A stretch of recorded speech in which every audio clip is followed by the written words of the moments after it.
అందరికీ నమస్కారం. గత 2 రోజులుగా సోషల్ మీడియాలో ఈటీవీ పాడుతా తీగ ప్రోగ్రామ్ గురించి అండ్ జ్ఞాపక ఎంటర్టైన్మెంట్స్ ఆ ప్రొడక్షన్ గురించి చాలా డిస్కషన్ జరుగుతోంది.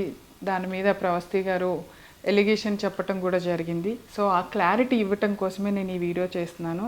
So point by point Pravasthi గారు ఏం చెప్పారో దాని గురించి నేను మీకు క్లారిటీ ఇవ్వబోతున్నాను.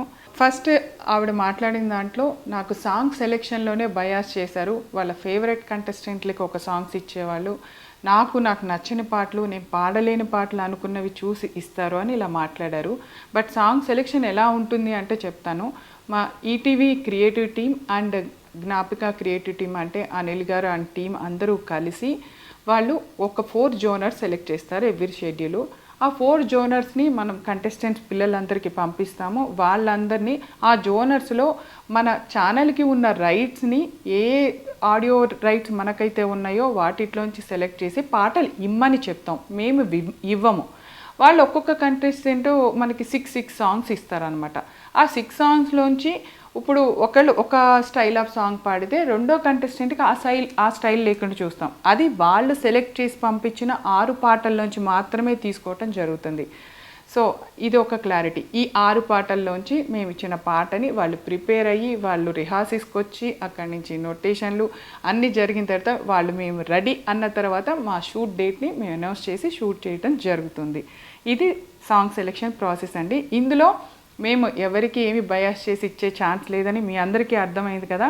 అంటే పిల్లలు పంపించిన పాటల్లోంచి సెలెక్ట్ చేసి వాళ్ళ పాటని మేము ప్రజెంట్ చేయటం, వాళ్ళు ప్రిపేర్ అయిన పాటని ఫస్ట్ ఆఫ్ ఆల్ రిహార్సల్స్ కూడా ఈటీవీ చాలా స్పెండ్ చేసి వాళ్ళకు ఒక 2 days ముందు మొత్తం ఎక్విప్మెంట్ అరేంజ్ చేసి వాళ్ళ సెలెక్షన్ వాళ్ళు వచ్చి అక్కడ ప్రాక్టీస్ చేసుకొని ఆఫ్టర్ దట్ ఆ పాట షూట్ రోజు పాడేలాగా మనం అరేంజ్ చేయడం జరుగుతుంది.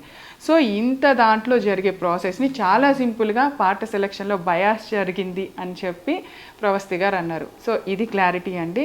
సో అండ్ నెక్స్ట్ అసలు మెయిన్ ఎలిగేషన్ కాస్ట్యూమ్స్ ప్రాసెస్ ఎలా జరుగుతుందంటే ఇప్పుడు పిల్లలందరూ దగ్గర నుంచి వచ్చిన సాంగ్స్లో ఫైనల్ అయిన ప్రతి పాటలోంచి ఆ పాటకి తగ్గ ఏ డ్రెస్సులు బాగుంటాయి అనేది ఇట్స్ ప్యూర్లీ నేను డిసైడ్ చేసి ఇస్తానండి.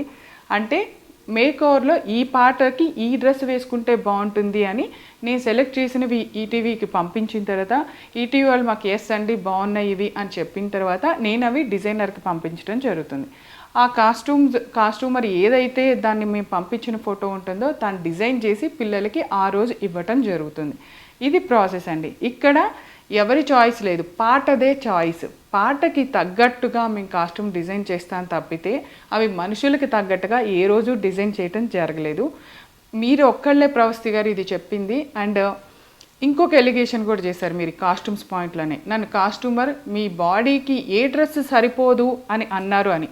నిజంగా అది తప్పు, అది చాలా తప్పు మాట. ఎవరెవరు బాడీ గురించి మాట్లాడాల్సిన అవసరం లేదు. అది ఎవరి దేవుడిచ్చింది ఎవరు కాదనలేము.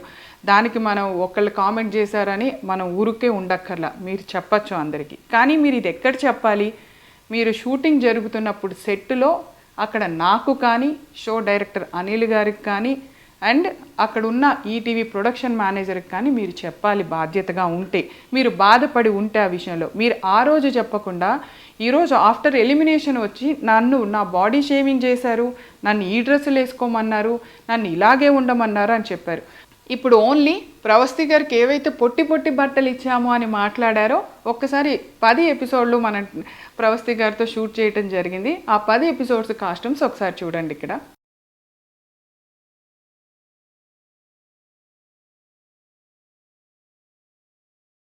ఇందాక నేను కాస్ట్యూమ్ సెలెక్షన్ దగ్గర ప్యూర్గా నేను అనే మాట ఎందుకు వాడానో తెలుసా? ఈటీవీ ఇంత చిన్న విషయంలో కూడా ఎంత కేర్ తీసుకుందో చెప్పటానికి.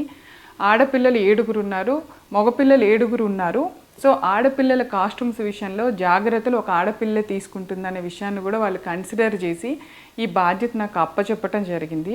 సో ఇలాంటి బాడీ షేమింగ్ మాటలు, ఇలాంటి డ్రెస్సు ఇలా వేసుకో అలా వేసుకో అని మాట్లాడటానికి యాజ్ ఏ ఒక ఆడపిల్లగా నాకు కూడా మనస్సాక్షి ఉంది. అలా ఎప్పుడూ నేను మాట్లాడలేదు ప్రవస్తి గారు. సో మీ మనస్సాక్షికి తెలుసు అనుకుంటున్నాను ఆ విషయము.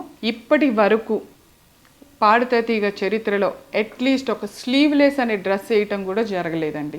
అది చెయ్యం మేము, ఎందుకంటే పాడుతా తీగకి ఒక హిస్టరీ ఉంది. ఏ ప్రోగ్రామ్కి లేనంత చరిత్ర ఆ ప్రోగ్రామ్కి ఉంది. దాన్ని ఎవరూ తక్కువ చేసుకోవాలని అనుకోము.